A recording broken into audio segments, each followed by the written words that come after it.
Ngankana Infos. Subscribe and follow us.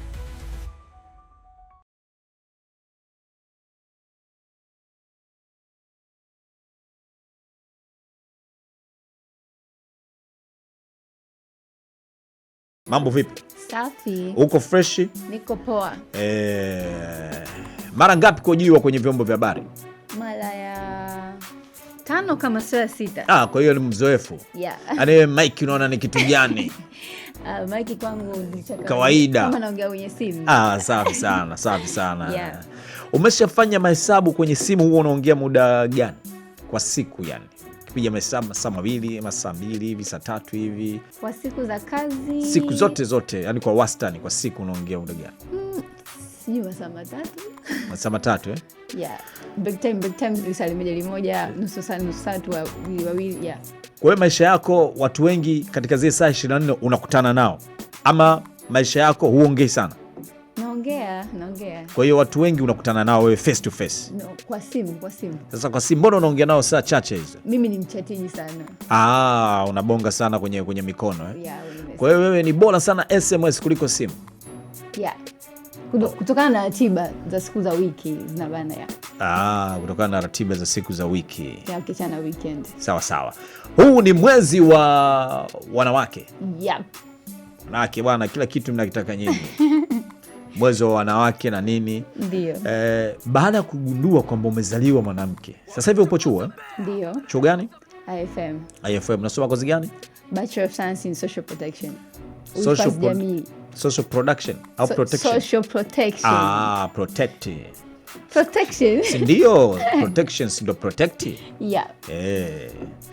Baada ya kujigundua pale mimi nimezaliwa mtoto wa kike, nipo chuo na nini, umeona una jukumu gani katika dunia ya leo kama mtoto wa kike? Kwanza kama mtoto wa kike ni mama, si ndio? Yaani mtoto wa kike anaelekea kuwa mama. Kwa hiyo jukumu langu nimeona, na tukiangalia kwa mfano mama siku zote ni mwangalizi wa familia. Ana shape watoto kwenye maadili mema na kuendelea. So kitendo cha mimi kuzaliwa mtoto wa kike, nikaona kuwa nina jukumu la kwa jamii yangu kuhamasisha maadili na kuleta maendeleo. Si tu kwa kuongea au kwa kufanya, hata kuishi mwenyewe, ni kuwa mimi ndo mfano kama binti. Unajua wanawake wengi ukiangalia vitu vingi, taarifa nyingi mbaya waga zinakuaga za wanawake. Na hata ikitokea imetokea taarifa mbaya, hata fumanizi anaonekanaga ni mbaya sana nani, au ameaibika sana nani, mwanamke. Kwa kwangu mimi kana na jukumu la kuhamasisha maendeleo, iwe kwa kuongea, iwe kwa kuwa mwanaharakati, au kwa kuishi mwenyewe kuwa mfano. Yeah. Na wewe ni mfano bora kwa jamii? Yeah, uhakika. Kama hivyo ulivyosema, mwanamke kikitokea kitu cha aibu, moja kwa moja, ama likitokea jambo, mwanamke anabeba lile zigo la aibu. Ndio. Tufanye nini tuishi kwenye mazingira hayo, ama mwanamke aishi kwenye mazingira hayo hata kama amebebeshwa, au tutoe huo mzigo kwamba wote wamefanya makosa, ama mwanaume pia amefanya kosa? Tufanye nini mwanamke hapo aishi katika mazingira hayo? Kwa sababu kuna mwingine atajiua, mwingine atajisikia hali ya unyonge kabisa. Mwingine ataona ndo hivyo tena kumezaliwa kwamba mwanamke hata ukimfumania mume wako wewe ndo unakosa. Kwa nini umfumanie mume? Yaani wewe kabisa umemfumania mume wako, na wewe kwa nini uruhusu mume mpaka achepuke? Ina maana kuna vitu huko havipo. Tufanye nini sasa mwanamke aondoke kwenye zigo hilo, hata matatizo ya watu wengine waliosababisha jinsia nyingine, lakini anaonekana yeye ndio shida? Okay, kwanza tutengeneze mazingira ya kumfanya mwanamke aone kuwa hata akikosea, yani akuumbiwa makosa, yani ana haki ya kutetewa, ana haki ya kusikilizwa. Mfano kama hata kwenye hiyo ikitokea aibu anaonekana ni mwanamke, ifika hatua anaonekana hata mwanaume anakosa. Hata mimi nicheki kujiwekea kichwani, siombei na sio kitu kizuri. Nimejiwekea kichwani, mfano nikiwa na partner nikimfumania, yani wanawake wengi wanakibiaga kumpiga mwanamke mwenzie. Mimi nashughulika na wewe mwanaume. Utampiga mwanaume? Asimpigi. Utafanyaje? Yani any reaction nitakayoonyesha ya kwanza haitoenda direct kwa huyo mwanamke mwenzangu. Utanuna? Usitaki kujua nitafanya nini kwa sababu sijui, si experience. Mradi na mimi sio sehemu ya kukandamiza wanawake. Utamsaidiaje yule mwanamke ambaye ulimfumania? Kwanza nitamsaidiaje mwanamke ambaye nimefumania? Kumwazibu mwanaume kwamba mimi naamini hamna mwanamke. Sasa kama huyo mwanamke nayo ndio tabia yake, yani hautaongea naye kitu chochote? Kwa sababu wewe moja kwa moja utaenda kwa mume wako. Haya, yule mwanamke ambaye ulimfumania kwa mfano. Sitomwacha na hivyo hivyo kama aondoke, lakini nitaanza na mume wangu. Yeye utampa adhabu gani ama utamwambiaje? Ajiheshimu. Wakati wake ukifika naye atapata wake. Alafu anakuwa anaiaibisha jamii. Kitendo cha kuja kutoka na mtu wa mtu mwingine si kitu kizuri. Yeye ndo anafanya kuchochea wanawake tuonekane malaya, wanawake hatujatulia. So japo sijui, siwezi kuongea kwa reaction sababu sijui itakuwaje. Ila kwa upande wa hivyo nitamwambia hivyo. Au utaenda hata kumroga kidogo? Asiamini katika hivyo vitu. Kweli? Nikurudishe nyuma kidogo. Mikasa yako. Wewe connections zilivuja? Ndio. Mwanafunzi wa IFM. Picha zikasambaa kwa mitandao ya kijamii na nini? Ndio. Japo tukio wanasema halikuwa lako wewe. Ndio. Ilikuwaje picha zako zikatumika? Okay. Kwa upande wangu story ilikuwa hivi. Kulikuwa na mtu, mimi nafanya social influencing. Mwaka jana nilibahatika kushinda award ya Unilady Social Influencer of the Year katika Uniladies Gala. So katika harakati zangu za kuinfluence hasa mabinti tufanye hiki tufanye kile na vijana kwa ujumla, nilikuwa nimeandaa content ambayo ililenga kuambia wanavyuo kwamba vitu fulani unaweza kuvifanya ukiwa wakati wa likizo nyumbani. Yaani kama ufanyi field, wakati unapoendaga field unaweza kufanya vitu vingine kwa huo muda wa miezi 3 ambao unao free. Mfano kwenda kwenye kusomea udereva kama hujawahi na huna hiyo leseni, kufanya short course kama hujui kompyuta chuo umeshindwa kuelewa utaelewa mtaani, kufuatilia vitu kama passport, mambo ya scholarship ukimaliza mwaka wa 3 uunganisha bana masters. Sasa nikaa nimemdm account fulani kubwa tu kwa mtandaoni ya Instagram ambayo ni account ina wanavyuo wengi. Nikamdm huyo admin. Simjui ni nani by the way, hatujai kuonana. Maana nilishaifollow hiyo account muda sana na yeye akanifollow back ambako nilikuwa natumia kupost vitu vyangu vingi, anavia accept na collaborate na accept. Vinatokea kwenye account yake pia. Sasa hiyo content yangu nilivyoandaa nikataka tufanye hivyo tena. Ila nikamwambia tu safari ongeza template kama hii tunavyowekaga TBC pale chini, labda mheshimiwa fulani ametembea fulani sehemu fulani hivyo. Sasa andike labda vitu vya kufanya mwanachuo utoboe kimaisha ndani ya miezi 3 ya field. Ndugu yangu akaniambia anataka hela. Hiyo mwanzo mlifanya bure? Siku zote ni vitu ni bure, like nikimcollaborate na accept bure. Lakini that day sasa sijui content alipenda, don't know whatever. Nikamwambia isekani hiki kitu sio cha kutoa hela.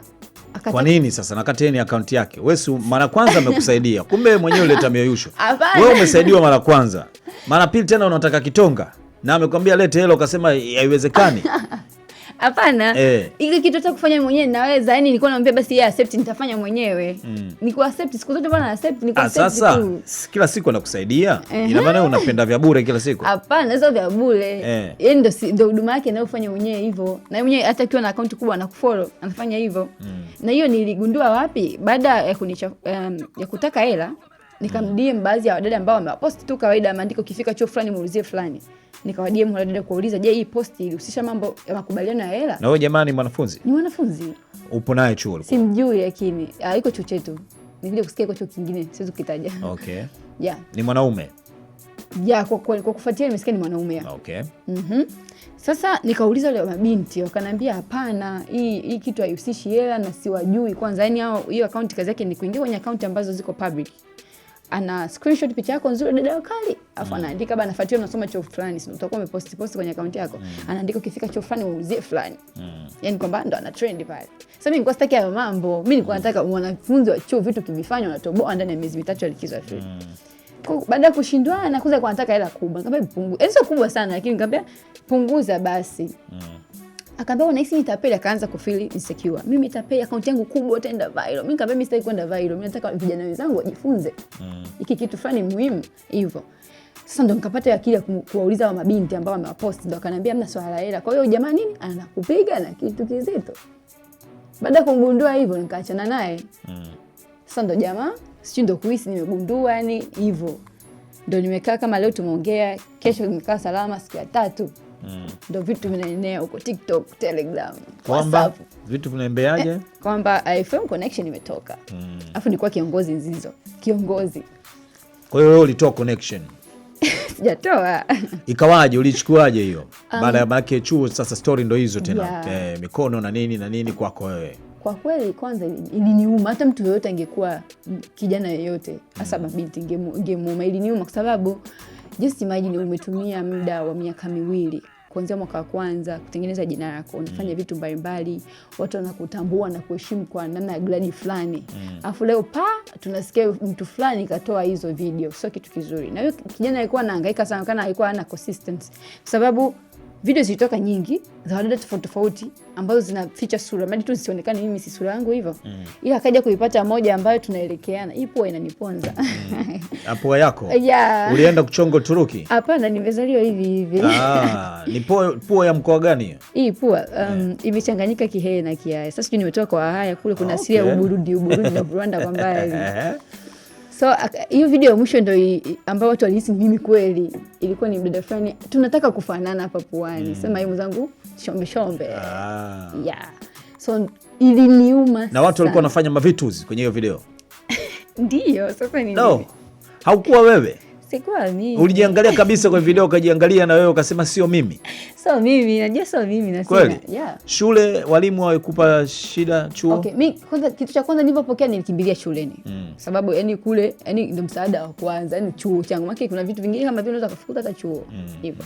Kwa nikakimbia kwa uongozi wa chuo nikawaelezea. Na uzuri chuo kinanijua, yani unajua siku zote mtu anajulikana tabia yako Kwa nikawaelezea na tukiangalia kweli hakuna sio mimi.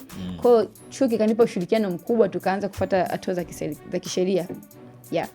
Lakini iliniumiza sana, nilipata depression. Yani nilikuwa nahisi kama kila nikitembea watu wananiangalia na nilikuwa napata usumbufu pia kwenye DM kwenye mitandao yangu. Sasa kwenye DM watu walikuwa wanafanya wanakupa pole ama wanakuambia pole nini nyewe wanaume wasumbufu? Yani pamoja na kwamba watu sasa imevuja connection, kwa hiyo mtu anataka hakikishe, si ndio? Ndio, unapatikana wapi? Tunaweza kuonana shingapi nini? Mimi siuzi kitu. I see. Nyumbani hawajapata hizo picha? Nyumbani hawajabahatika kuziona na hakutaka, ni kwanza siwezi kuonyesha wazazi wangu by the way. Ila niliwaambia, na uzuri wazazi siku zote huwa wanajua watoto wao na wanavyowalea na hata saikolojia mtoto anajua. So the day mimi nilikuwa napiga simu nalia, namwambia mzazi wangu nalia kunaogopa, ndio sijafanya na sina, lakini nalia kwamba mzazi wangu ataipokeaje. Uweza mimi nilipokea, ndio aliumia, lakini ilibidi wawe wajasiri. Sasa mradi wanitemo mimi, walipokea kawaida, kwa sababu sisi tunakuamini, tunakuelewa, iko kitu hujafanya na tuko pamoja na wewe. Kwa hiyo ile account jamaa ukawasiliana nayo ukamwambia ukome? Sikuwasiliana naye, nilishauriwa kwenye uongozi wa chuo alikuwa anakaa ananipa therapy, walinishauri kuwa ni stay calm. Niyo kama normal, so nisionyeshe reaction yoyote. Kwa sikumtafuta, sikumdie, yeye ndo akawa anahangaika. Unajua tena postiki anahangaika, ni haelewi hivyo. Kila saa nikiposti stories zangu, maana niambia niendelee kuwa active mtandaoni kama nilivyo siku zote. Nikiposti ndo wa kwanza kuangalia. Au alikuwa anakutaka? Hapana, kwenye maongezi yetu kwa mna. Alafu wewe amini tumeongea unajua siku ngapi? Account nimefollow muda kama miezi 2 na tumeongea mfano tarehe 1, tarehe 2, akakutaka. Tarehe 2 tujaelewana, tarehe 3 kuelewana nini? Yaani kutokuelewana hiyo mambo ya bei hiyo. Okay. Jamani. Alafu tarehe 3 umekaa amani, tarehe 4 achafu. Kwa hiyo tumeongea ndani ya siku 4. Mambo yametokea ndani ya siku hizo 4. Unaiona nguvu ya mitandao ya kijamii? Naiona. Athari zake unaziona? Ndio. Shule matokeo hakukusumbua? Hakukuja matokeo mabaya kutokana na ile tukio labda? Kwa upande wangu si mabaya, lakini sio kama nilivyotegemea. Maana ilikuwa nafika hatua ilikuwa inani-discourage kivipi? Unakuta kuna siku nilikuwa naingia kwenye chumba cha mtihani. Niko mlangoni, ndo naingia, just imagine ndo naingia mlangoni. Nasikia mabinti wanaongea, "Hivi wewe ndio yule mdada wa connection?" Nikageuka nikawaangalia, kaacha kuongea. Nikasema mwenye nifanye kama sijasikia, ni focus. Alafu nikaingia chumba cha mtihani. Na pepa ilivyoisha ukawafuata? No, siwajui. Yaani unajua chuo nyingi watu wengi. Kwa hiyo siwajui, yani niliwaona na siwezi kuwafuata. Kwa sababu wao ni mtandao umefanya hivyo. Wewe una mwanafunzi rafiki shuleni? Mwanafunzi rafiki? Rafiki yako yani? Na marafiki wengi. Na wewe unakaa hostel? Ya chuo ama umepanga? Ya chuo. Yapanga. Kwa hiyo ya chuo mle chuo. Zile story mle ndani wenzako wale 4 5 walikuwa nakaa nao walikuwa wanasemaje? Mimi nashukuru Mungu kwa upande wangu, watu wananijua, yani mimi ni mwanaharakati sana. Nafanya vitu vingi sana chuoni. Na vitu gani hivyo vingi unavyovifanya chuoni mpaka ukaonekana wewe ni mwanaharakati?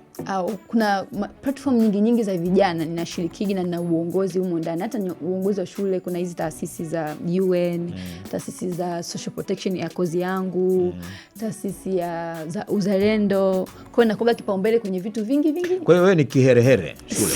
Eti kiherehere hapana, mimi mwanaharakati. Wewe mwanaharakati. Okay, sawa. Chumbani stories zilikuwaje baada? Wengi walikuwa wananipa pole. Okay. Na wananijua, so wakanasema wewe sio wewe, hata zile video sio wewe. Walichokuwa wananiuliza swali lilikuwa linabaki kubwa ni hilo. Je, amekutongoza au amemkataa? Yaani hata unaona hata wewe uniuliza, nini ndio swali kubwa lilikuwa ni hilo. Je, amekutongoza au amemkataa au na mtu na ugomvi naye? Je, video zako zipo kweli? Sina, ziko wapi? Sina hizo video. Na huko kurekodi video? Sina. Hata kumbukumbu moja. Sina. Sasa kumbukumbu gani unayo? Sina kumbukumbu hata moja hivi, yani kusema unajiangalia mwenyewe. Nijiangalie nini? Okay, sawa. Tuzo nini umepata hiyo? Hii tuzo. Okay, kipindi ambacho nachafuliwa mimi kama ninavyosema mimi mwanaharakati. Yaani mimi kwenye mambo ya kijamii kitokea fursa yoyote ambayo inahitaji vijana waonyeshe, wa showcase their talent, mawazo yao katika maendeleo ya jamii huwa nashiriki. Sawa. So katika wakati huo kulikuwa kuna hii scandal inatokea, at the same time nilikuwa kwenye mashindano ya kuhamasisha matumizi ya nishati safi na umuhimu wa nishati safi katika jamii na kutangaza mlima Kilimanjaro na namna gani tutatunza mazingira yanayozunguka mlima Kilimanjaro. Sawa. So just imagine uko kwenye wakati ndio umechafuliwa, alafu ya mashindano yanahitaji kula za Instagram. Watu yani likes nyingi, mwenye video yake yenye likes nyingi na content ya kueleweka ulichokiongea pale. Alafu ndio umeshachafuliwa. Yani ndio sura yako ishaonekana kule dada amefanya hivi. Unafikiri watu watalike hiyo video? Unaongea nini wewe? Tumeona unaongea nini? Sasa wewe unajua akili za kibongo. Inawezekana ile tukio ndio limekuboost ukapata tuzo. Na comment zilikuwa nyingi kwenye page yako. Alafu ndio anakuja comment kwenye hiyo naniliyo mashindano. Wewe ndio ulikuwa maka hiyo video ya dada alikuwa anadai kitu kwa nataka mtoto sijui. Ukishapata mtoto, mtu kwenye comment official, kwenye video official, mtu ana comment ukishapata mtoto. Hivi jamani, jamii tupoje? Alafu ni kijana kama yeye, kama mimi na ni binti. Yaani unakuta nimekuja kujifunza hata haya mambo ya ukatili wa kijinsia. Kwanza kwani hiyo video wewe uliiona? Niliona, yani ni mimi nione sasa. Mimi kikawaida sio mtu wa kuangalia hizo video na sipendagi sana. Hata tukikaga hivi mahostel unakuta watu wakiwa na zikitokeaga hizi chuo fulani. Hata mtu akituma bahati mbaya mtu akamwambia na misikia fulani umetumiwa. Ni forward mimi ni mgumu sana. Nasemaga simu yangu nisione Na video nyingi za wanafunzi hao zikivuja kweli. Ndio. Yaani nasema mimi eti kwenye group ametuma fulani forwardie never. Yaani nasemaga mimi siwezi kuforward video hivyo. Sababu ninapo forward nakuwa nimeshiriki katika nini? Kumchafua yule mtu, yani na mimi nimeshiriki katika ule ukatili. Kwa hiyo huwa hata siangaliage na sizitaki. Yaani kwanza mtu akisema nikutumie sitaki. Lakini hiyo uliiona hiyo. Hiyo ilibidi nione kwa sababu na ukaangalia mwanzo mwisho. Ndio, labda sasa hapo mwanzo mwisho ulikuwa unaangalia nini wakati sio wewe? Kitu nilifanya niangalie unajua nini? Siku hizi au video ilikuwa nzuri? Hapana, sio nzuri. Siku hizi kuna AI. Unajua? Hapo wewe ulikuwa unaangalia miguu, unacheki mikono. Nilikuwa nataka nihakikishe maybe ameivalisha sura, ameweka sura yangu. Siku tunajitetea kumbe sura pale inaonekana ya kwako. Ndio maana nikaona. Na wewe ulikuwa unaangalia sura tu ama ulikuwa unaangalia video yote? Full body. Hapana. Unaangalia full body? Full body ya nini? Uchafu. Okay, sawa. Yeah.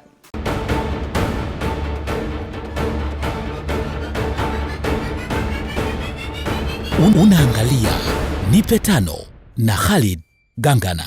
So ndio hivyo. Kwa hiyo nilichokuwa nataka niangalie kujua ni mimi. Yaani sasa tunarudi kule kwenye comments na nini likes na nini zilikupatisha sasa ukaenda kupata tuzo. Sijui labda nao walisupport kwenye kupata tuzo. Yeah. Sasa kuna madhara yake lakini kuna faida, lakini pia zenye madhara. Ndio. Kwa sababu hiyo video isingehusishwa wewe. Wewe unafikiri ungepata hiyo nafasi ya kwenda Kilimanjaro? Sababu watu sio waangalia comment ndio wamejaji kwa sababu ya likes na comment. Hapana, walikuwa wanajaji likes na comment lakini pia na content. Uwezo umeongea kuhusu wewe uliongea nini? Niongea content nyingi, ukitaka tembelea page yangu. Kuhusiana na Kilimanjaro? Ndio. Uliongelea mlima Kilimanjaro umefanyaje? Umefanyaje? Sifa zake pekee. Ni mlima huru pekee duniani mrefu. Yeah. na upo katika yani mlima Uhuru kimaanisha milima mingine bado ipo kwa koloni ama ni imefungwa. Mfano kama mlima Everest ni mrefu lakini una vilima vimebebana, lakini tukija kwenye mlima Kilimanjaro ni umenyoka hivi, yani ni mmoja standing mountain. Yeah. Kwa hiyo tu hiyo tu pia ni moja hapo ya sehemu ya maajabu, kwa sababu mlima Kilimanjaro upo kwenye naniliu ya equator ambao kiasi kijiografia inakuwa na joto kali. Lakini cha ajabu kwenye kilele cha mlima Kilimanjaro kuna snow, na ndio mlima pekee tuseme Afrika wenye snow katika kilele. Yeah. Okay. Na madhara yanayotokea pale ni yapi? Madhara ya kwenye mlima? Madhara yanayotokea pale, madhara mengi, na sisi tukawa tunahamasisha kwenye nishati safi, kwa sababu mabadiliko ya hali ya nchi yanapelekea kupungua kwa snow ile ambayo ndio kivutio chenyewe katika mlima Kilimanjaro. Na yanatokeaje? Yanatokea pale ambapo joto linaongezeka. Na linaongezekaje? Watu wanakata miti. Nakumbuka nilipoendaga Moshi nilikuwa najaribu kufuatilia vitu ambavyo vinatokea kwenye mlima Kilimanjaro. Wakasemaga kuna kesi kama 3 kama 4 za moto kuwaka. Yaani watu walikuwa wanaenda kukata kuni kule, sijui kuwasha mkaa. Moto kawakaga ukawa unakula upande wa mlima. Sasa unaona hiyo ikitokea mara nyingi inakuaje? Inakuwa ina affect. Kwa ile snow pale juu inapungua. Inapungua kweli. Mimi nimeenda kile kipara cha mlima Kilimanjaro kinaisha kile. Kinaisha. Mimi bado kidogo nilie kule mlimani. Ulie kwa sababu ya kipara cha mlima Kilimanjaro kwa sababu picha naonyeshwaga huko ya mlima Kilimanjaro mtandaoni nikionaga imejaa snow. Sio hii ya sasa hivi. Ndio, yani ukifika kule mpaka wanasema tufiki tu kwenye hiyo snow. Sawa, wamesema tulienda sisi tumeenda mwezi wa kwanza. Wakasema kuwa ni kipindi cha kiangazi. Snow mara nyingi iko mwezi wa 9, 12, na mwezi wa 3. Mvua zinapoelekea.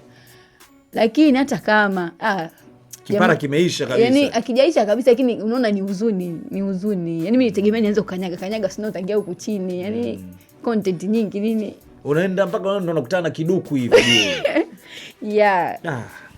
Sawa. Kwa ndo hivyo. Ukapewa tuzo hiyo? Ndo nikapewa, nilipata cheti kutoka TANAPA.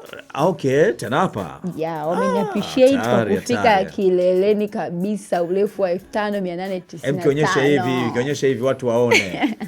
Kishusha kidogo sawa, watu waone. Iki hapo. Haikuwa rahisi. Kwa hiyo zawadi ilikuwa ni kwenda kupanda mlima Kilimanjaro. Zawadi ni kupanda mlima Kilimanjaro na kuwa wanafunzi ambassador kwenye masuala ya utalii na project mbalimbali za mambo ya nishati. Pia nikabahatika kupewa tunzo na taasisi ya Uzalendo Vijana Tanzania. Tuzo hiyo.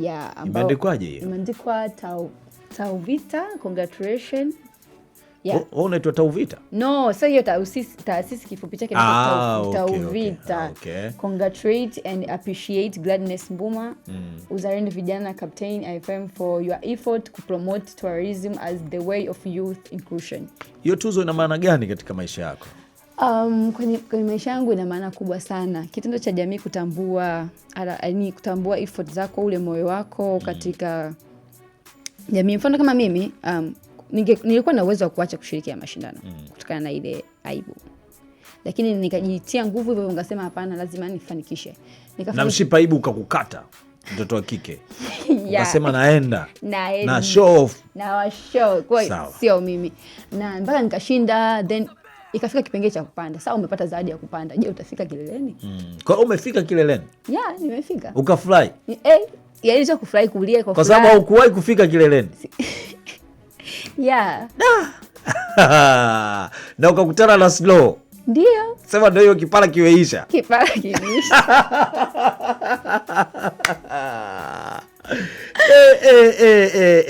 Ulitumia siku ngapi kufika kileleni? Tulitumia siku 6. Siku 6. Na ukifanya mahesabu, ukifuatilia, kuna watu wanatumia siku ngapi? Wewe uko kwa nafasi zile za kwamba mko vizuri au ndio wale watu wa mwisho unachukua muda mwingi? Hamna. Kuna watu wanaenda siku 8. Yaani tegemea na ruti ziko 6. Kuna njia majina ya Kichaga, jamani wanisamee. Kuna njia ya Marangu, sijui njia wapi, kwa mimi sijui, sio mwenyeji wa Moshi. Lakini njia ziko 6 na zina tofautiana siku kufika kulingana na ugumu wake. Njia yetu sisi jina la utani wanaita njia Coca-Cola, njia smooth. Japo sio smooth jamani ile njia. Yaani ni kwamba tu haina vilima vingi, ila ni ndefu. Mnalala huko kwa mlimani? Kuna camp. Okay. Na mfano camp ziko 4. Kuna kuanzia getini Marangu, kuna camp inafuata inaitwa Mandala, then inafuata inaitwa Orombo. Afu ya mwisho ndo Kibo ambayo ndo unaenda kileleni. Unaweza kwenda tena? Uhakika. Na unatamani uende tena? Sana. Okay. Kwa ukizeeka utajisifu, nilienda Kilimanjaro, naambia jukuu zako hiyo. Ndio, maana sio kitu rahisi. Kuna watu wanashindwa Wanashindwa. Mfano kama sisi tulienda 30 timu yetu. Tulifanikiwa kupanda juu 10 kama sikosei. 11. Umelipiga picha kule? Nimepiga nazo. Safi sana. Hongera sana. Wengi wanashindwa kufika kileleni. Yeah. Kilele cha mlima Kilimanjaro, lakini wewe umefanikiwa kama mtoto wa kike. Sasa tunapiga hizi story kwa sababu ni mwezi wa wanawake na nini. Unaona hapo nasema naenda sehemu fulani, najionyesha, nafanya hivi. Kuna mwingine anatamani lakini haruhusiwi hata kufungua mdomo, kwa sababu kuna watoto wengine hata kuitwa kwenye interview kama hivi. Yaani hauruhusi kabisa. Ni home, umechill, unaweka ile dhana ya zamani kwamba ni mwanamke, mtu mwenye haiba, mwenye haya na nini, hataki kuongea. Umeenda huku bana, umejichanganya na wanaume, umefanya na nini na nini. Ni nzuri hiyo kwenye jamii. Kumnyamazisha mwanamke. Yaani kumwachia sasa afanye hivyo anavyofanya. Kama unafanya hivyo, kama mtoto wa kiume hivi, afanya wiki na unaenda, unafanya hivi, unajiingiza kwenye taasisi mbalimbali. Ni nzuri, ni nzuri. Inasaidia nini? Okay.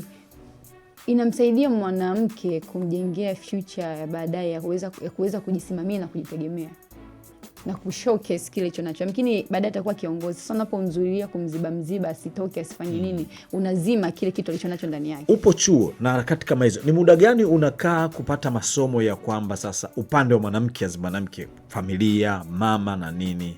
Uone kama unahamisi haya mambo. Unaenda labda utakutana na mpanda mlima mwenzako, atakuoa au kuna nini na nini. Baadaye kuna kulea, kuna ile sasa ni mtoto wa kike kutunza na nini. Nayo elimu ile unaipata wapi? Muda gani unapata? Si kwa wazazi tupolelewa. Kwa hiyo hapo ilikuwa imeisha hiyo. Haijaisha bado. Kwa hiyo utarudi tena nyumbani? Ndiyo, kwa nini nisirudi? Okay, ukiacha na kurudi, naishi maisha kama mwanamke. Sio kwamba ndo nakale ni ndo masculinity, hapana, ni miso feminism. Ndio ninafanya huko, miso feminist namaanisha. Ndio nafanya hivyo vitu navifanya, lakini najua na mwanamke ndani yangu, nina jukumu la kutunza familia, hata nikiolewa sasa hivi na jukumu la kuhudumia ndoa. Maana wengine wanajisahau kwenye malezi, hawawezi hata kulea. Papu ukijifungua pale mtoto hata kushika uwezi, kuvumilia kukaa naye, kunyonyesha utaki. Umeenda kuleta sijui chupa ya nini, umemwachia tu mfanya kazi dada ama nani, wewe uko busy tu na mambo yako. Kupika kwenye uwezi. Kuna mtu aliachwa hawezi kupika. Wewe naye alimwacha nakosea. Kwa nini? Angemfundisha? Kwa sababu tena mwanaume tena akae tena afundishe mtu kupika. Mimi kuna mwanaume nishaye kumshuhudia. Alioa mwanamke wake alikuwa hajui kupika. Yaani mwanamke alilea maisha. Kuna zile familia si wakosei wakishua. Lakini kuna ile wanazidi sasa, mtoto kuna house girl kila kitu. Yaani afundishi baadhi ya kazi. Chote mtu chai anaweka kitunguu. No. Hatari kabisa. So kwa mara ya kwanza alipata tabu, ni maana mwanaume anategemea kwa ukioa umepata msaidizi. Yaani sawa kupika unasahau. Ndio kuna kipindi utamsaidia mke akiwa mjamzito, au utamisi tu kupika, baby leo tulia nikuonyeshe vyombo.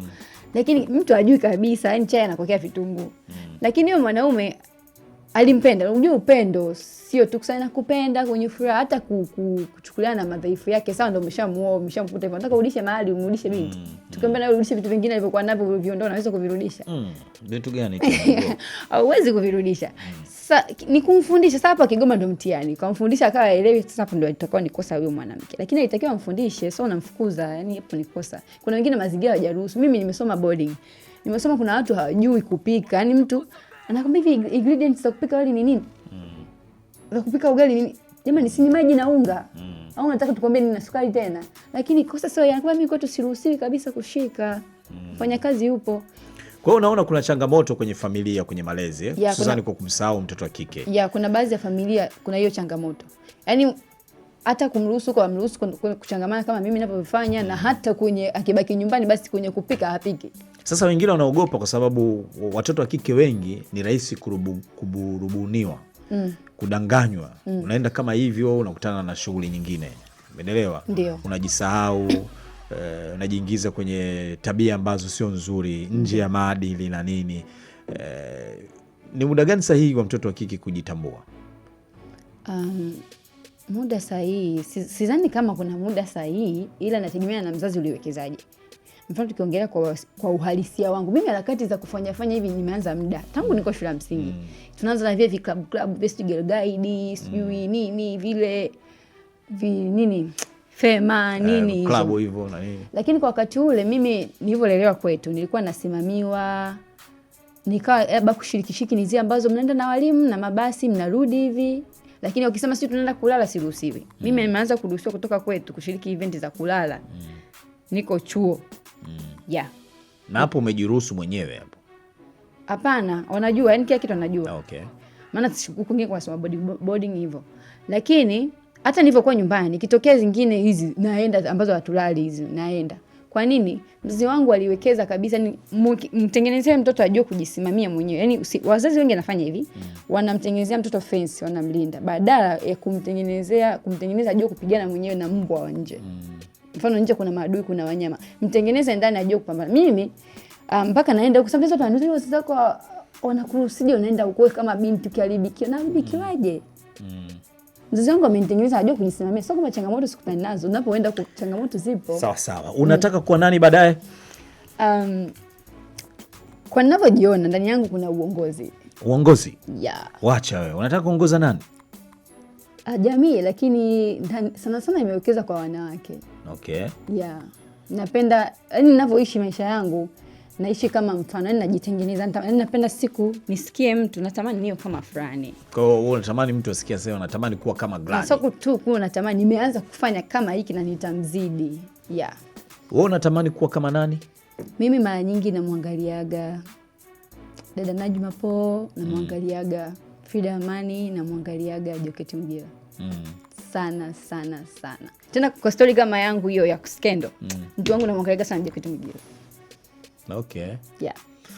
Unapatikana vipi kwa mitandao yako ya kijamii?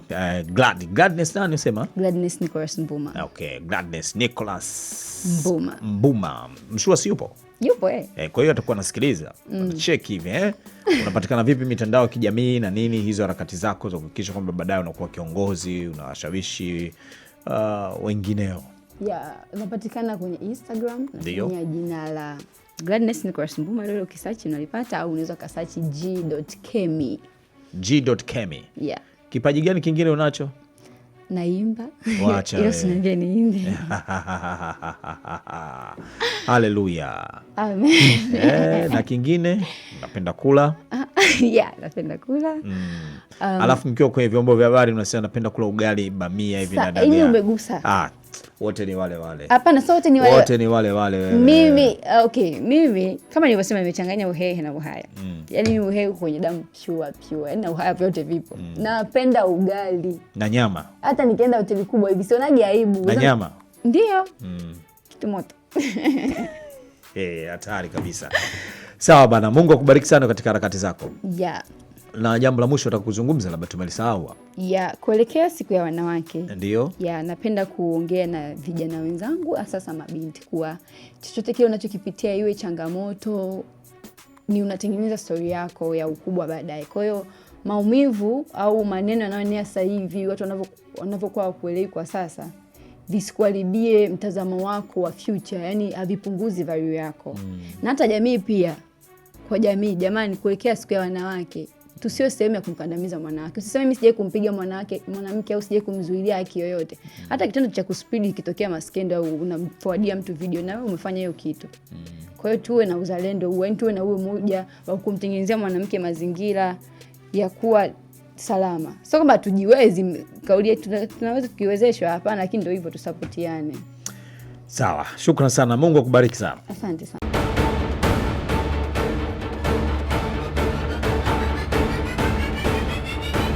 Unaangalia Nipe Tano na Khalid Gangana. Gangana Infos. Subscribe and follow us.